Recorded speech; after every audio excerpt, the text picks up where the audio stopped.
마지막으로 제가 볼 때 가장 심각한 문제는 한국 국민과 중국 국민의 상호인식이 너무 안 좋습니다. 퓨 리서치 센터에서 시계열적으로 조사한 결과를 보면요, 현재 한국 성인 남녀 중에서 80%가 중국 싫다합니다. 그 중에서 더 심각한 것은 20대, 30대는 90%가 중국 싫다라는 겁니다. 이건 하루아침에 이루어진 게 아닙니다. 마찬가지로 중국인들도 한국에 대해서 최근 조사한 자료는 없는데 이전 조사를 잘 보면 60% 이상이 한국 싫다라는 겁니다. 이처럼 양국 국민이 서로 싫어하는데 양국 정부가 상대국에 대해서 우호적인 정책을 쓸 가능성은 없습니다.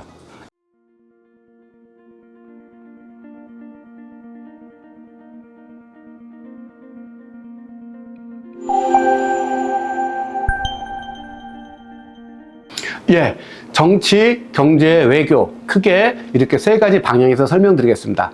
우선 정치에서는요, 아까 말씀드린 대로 공산당 19기 3중전에서 결정된 공산당 전면 영도 방침이 관철되는 겁니다. 이게 어떻게 표현이 되느냐면 경제 정책에서도 전과 완전히 달라졌습니다. 예를 들어서 공산당 18기 3중전 이때는 시장이 자원 배분에서 결정적인 역할을 한다라는 방침이 결정됐고, 어쨌든 실제로는 그렇게 안 됐지만 정책상으로는 정부가 아닌, 국가가 아닌 시장이 자원 배분에 중요한 역할을 한다라는 그런 결정이 내려졌습니다. 그래서 그 당시에 외국 전문가들이라든지 세계 언론 매체들은 야, 중국의 경제 방침이 바뀌었구나 해서 앞으로는 리커창이 주도하는 경제 정책이 추진될 것이다 라고 해서 리커노믹스라는 명칭을 붙여가면서 환영을 했습니다. 물론 결과는 그렇게 안 됐습니다. 결과는 안 됐어요. 그런데 어쨌든 18기 3중전에서는 경제 영역에서는 시장이 주도한다라고 했는데 요번 23주년에는 어떻게 했느냐? 정치 안전이 경제 성장에 우선한다는 방침이 결정됐습니다. 이게 바로 제가 말씀드린 대로 19기 3중전의 공산당 전면 영도 원칙이 관철된 겁니다. 중국이 위기에 빠졌다, 내지는 여러 가지 경제적 어려움이 있다고 하지만 따라서 그거에 따라서 여러 전문가들이나 외신들은 중국이 경제 부양책을 쓸 거다, 금융정책도 좀 완화할 것이다, 이런 기대를 했는데 공산당은 아니다라고 얘기했던 겁니다. 오히려 경제 성장, 단기간의 경제 성장보다 더 중요한 것은 정치 안정이고 궁극적으로는 공산당 일당 체제를 유지하는 것이다. 그게 바로 정치 안전이 경제 성장에 우선한다는 명제로 밝혀졌습니다. 이처럼 가장 자율성이 높았던 경제 영역에서조차도 공산당 전면 영도를 실현한다라는 게 정치의 가장 중요한 특징입니다. 뭐 정치 영역이라든지 중앙지방관계 말할 필요도 없겠죠. 그래서 이걸 두고 학자들은 전에는 중국에서 있던 자본주의 체제를 국가 자본주의라고 스테이트 캐피탈리즘이라고 불렀는데 요새는 뭐라고 부르느냐? 파티 스테이트 캐피탈리즘, 당국가 자본주의, 즉 당이 경제도 장악하는, 운영하는 자본주의라고 불렀습니다. 이게 바로 정치와 관련된 가장 중요한 방침이고요. 그 다음에 이제 경제 분야의 방침은 가장 중요한 게 뭐냐? 한마디로 말해서 미국이 주도하고 있는 중국 경제에 대한 견제 정책을 뚫고 독자적인 공급망과 독자적인 혁신 체제를 수립하겠다는 겁니다. 이게 소위 말하는 고품질 경제 성장과 전면 혁신 체제의 수립입니다. 왜 이런 얘기를 했는지 우리 다 알고 있죠? 2018년 3월부터 미국의 트럼프 정부가 중국에 대해서 경제 제재를 시작했습니다. 그리고 그것은 2021년에 등장한 미국의 바이든 정부에도 계속되고 있습니다. 중국이 경제적인 측면에 봤을 때 중국의 최대 당면 과제는 이처럼 첨단 기술을 중심으로 한 공급망 체제에서 중국을 배제하려는 전략, 흔히 말하는 디커플링 내지는 디리스킹이라고 그랬는데 이거에 어떻게 대응할 것인가? 그리고 그것에 대응하려면 독자적으로 첨단 분야에 대한 과학기술을 체제를 수립하고 그걸 산업에 적용시켜서 지속적인 경제 성장을 이루어야 됩니다. 이걸 하겠다라는 게 방침입니다. 사실 이거는 지금 결정된 게 아니라요, 2020년에 이미 결정됐던 겁니다. 2020년에 공산당 중앙은 부동산과 같은 그러한 기존의 경제성장 방식은 더 이상 쓰지 않겠다고 공식적으로 결정을 했습니다. 대신 자원의 상당수를 첨단 분야, 혁신 체제에 투입하겠다. 그리고 이걸 통해서 장기적인 성장 동력을 확보하겠다라는 방침을 결정했었고요. 그것 때문에 헝다라든지 삐구이엔이라든지 이런 중국의 대규모 부동산 기업이 부도에 처했을 때도 구제 정책, 베일아웃 정책을 쓰지 않았던 겁니다. 그걸 이번에 다시 확정했습니다. 따라서 경제 정책의 핵심은 첨단 분야를 중심으로 한 성장 동력을 확보하고 이를 위해서 혁신 체제를 더욱더 발전시키겠다. 특히 반도체 산업에 주력하겠다라는 방침입니다. 마지막에 외교는요, 아까 제가 말씀드렸듯이 20차 3중전이가 이전과는 달리 외교 정책도 포함됐습니다.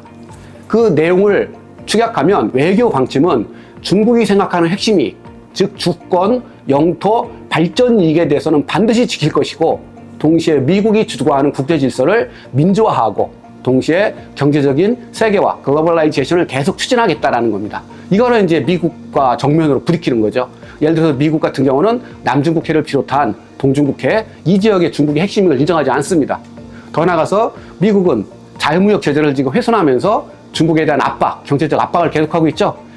이거에 대해서 중국은 자기와 뜻을 같이 하는 국가, 유럽의 일부 국가, 예를 들어서 거기에 가장 동조하는 국가들이 이제 독일이 그렇고요, 프랑스가 그렇고요, 스페인이 그렇거든요. 이런 국가들과 더불어 동시에 세계 개발도상국과 더불어 이러한 미국의 그러한 보호무역 정책, 내지는 중국에 대한 경제적 압박에 대해서 대응하겠다. 그걸 외교적 수단으로. 이게 바로 중국이 말하는 핵심 이익의 수호, 국제 질서의 그 다극화, 그리고 경제적 세계화 정책입니다.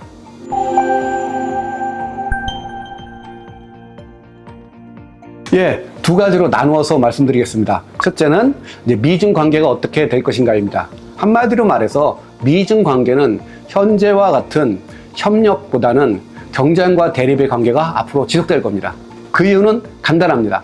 첫째, 중국에서는 시진핑 집권 3기가 출범하면서 이전 정책이 계속되고 있습니다. 그리고 이번 20기 3중전에는 정치적 측면, 경제적 측면, 외교적인 측면에서 지난 10년 동안 시진핑 정부가 해왔던 방침을 전혀 바꿀 생각이 없다는 걸 보여줍니다. 이것이 앞으로도 지속될 것이기 때문에 중국에서 어떤 정책을 변경하거나 그럴 가능성은 없습니다. 이게 첫 번째 이유고요. 그 다음에 두 번째가 역시 미국에서도 중국에 대한 정책이 바뀔 가능성이 별로 없다라는 겁니다.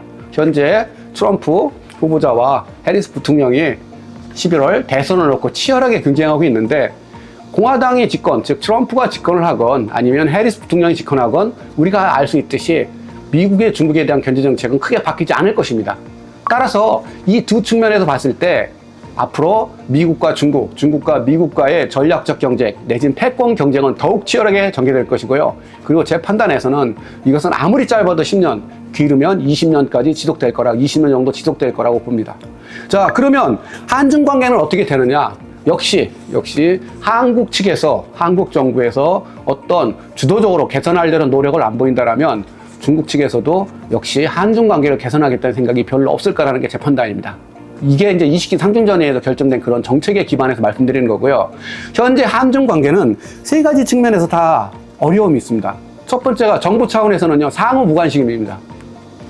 예를 들어서 한국의 윤석열 대통령은 미국과 일본, 유럽을 그렇게 자주 방문했으면서 중국은 방문할 생각도 없어요.